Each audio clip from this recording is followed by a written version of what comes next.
सबगोटे प्रणाम करै छी। हम गीता मल्लिक।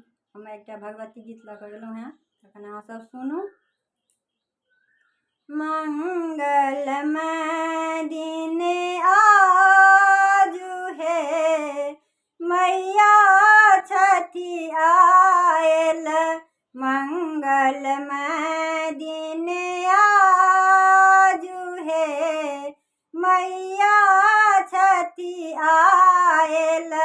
धन धन जागल भाग है, धन धन जागल भाग है।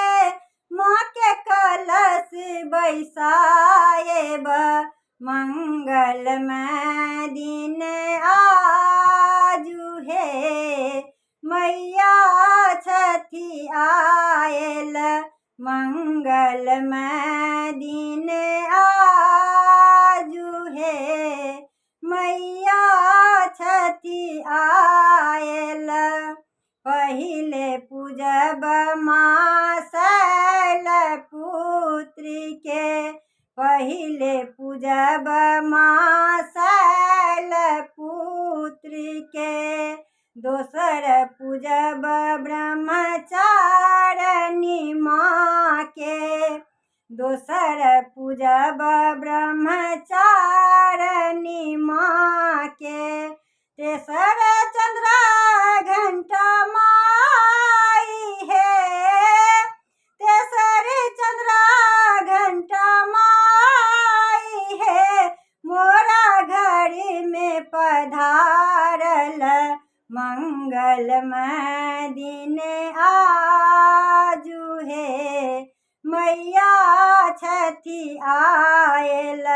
मंगलमय दिन आजु हे मैया छठी आयल।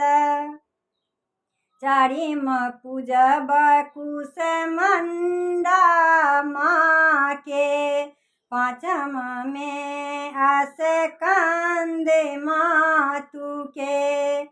चारिम पूजब कुसमंडा माँ के, चारिम में अस्कंद मातु के। छठम कात्यायनी माई है, छठम कात्यायनी माई है। मन कमल फुलायल मंगलमय दिन आजु हे मैया छठी आयल। मंगलमय दिन आजु हे मैया छठी आयल। सतमी पूजब माँ काल राति के, अष्टमी पूजब महागौरी माँ के। सतमी पूजब माँ काल राति के, अष्टमी पूजब महागौरी माँ के।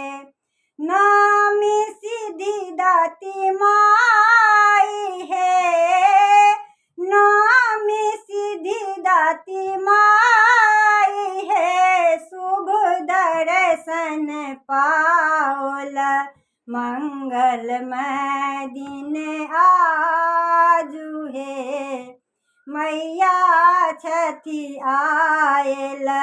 मंगलमय दिन आजु हे मैया छठी आयल।